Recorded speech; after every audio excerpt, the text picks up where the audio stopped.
யார் என்னை வெறுத்திட்டாலும் நீர் என்னை கைவிட மாட்டீர்.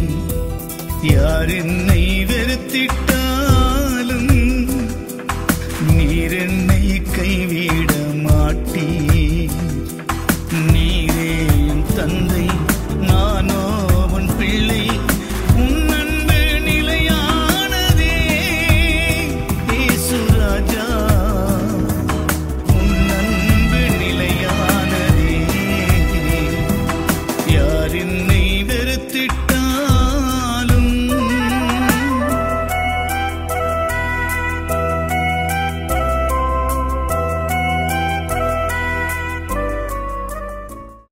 கண்ணு இருட்டானாலும் இருதயம் வெளிச்சமா இருக்கு பாஸ்டர். சந்தோஷப்படு. இந்த உலகத்தை பார்க்க முடியலனாலும் கடவுளை பார்க்கலாம். பார்க்கலானா எப்படி பாஸ்டர்? நீ எப்பெல்லாம் சந்தோஷமா இருக்கியோ அப்பெல்லாம் கடவுளை பார்க்கறன்னு அர்த்தம். அவரோட நாம வச்சிருக்கிற உறவு நமக்கு தரிசனத்தை கொடுக்கும். அவரை பார்த்தவங்களாம் இருக்காங்க.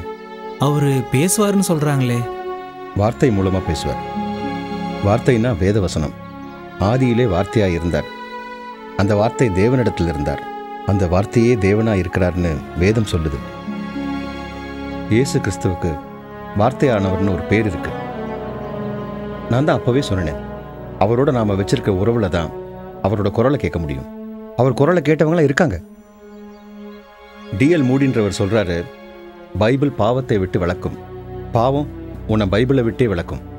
பைபிள் இந்த உலக மக்களுக்கு தேவன் எழுதிய அன்பு கடிதம்னு சாது சுந்தர் சிங் சொல்லியிருக்கார். பைபிள் எழுதினவங்க வெளிநாட்டுக்காரங்களா பாஸ்டர்? பைபிள் எழுதினது 40க்கும் மேற்பட்டவர்கள்.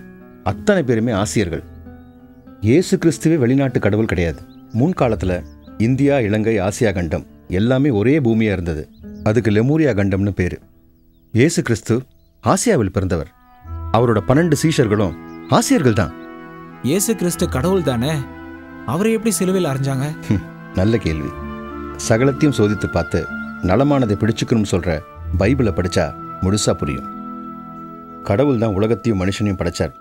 ஆனா மனுஷன் பாவத்தில் விழுந்ததும் அவரே மனுஷ அவதாரமா எடுத்து உலகத்துக்கு வந்து பாவ பரிகாரியா பலியானார். இயேசு கிறிஸ்துவால மட்டும்தான் நம்ம பாவங்கள் கழுவப்படும்னு ஏன் பைபிள் சொல்லுது? அவன் கண்டாய் நன்னெஞ்சே, ஆறருளும் கேடும் அவன் கண்டாய், ஐம்புலனாய் நின்றான் அவன் கண்டாய், 4000 திவ்ய பிரபந்தம் சொல்லுது. மாசே இல்லாத கடவுள் மாசுள்ள மனிதன் பாவத்தை அறுத்து மீட்பதற்காக ஐம்புலன்களை உடைய மனிதனானார்னு அர்த்தம். இரத்த பிரதோஷம் பாப விநாசம்னு சம்பூர்ண மகாபாரதம் சொல்லுது.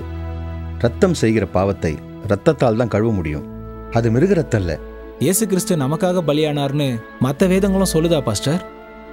குருவடிவாகி குவளையும் தன்னில் திருவடி வைத்து திறமிது பொருளின வாடா வகைதான் மகிழ்ந்தெனக் கருளி கோடு ஆயுதத்தால் கொடுவினை கலைந்தே.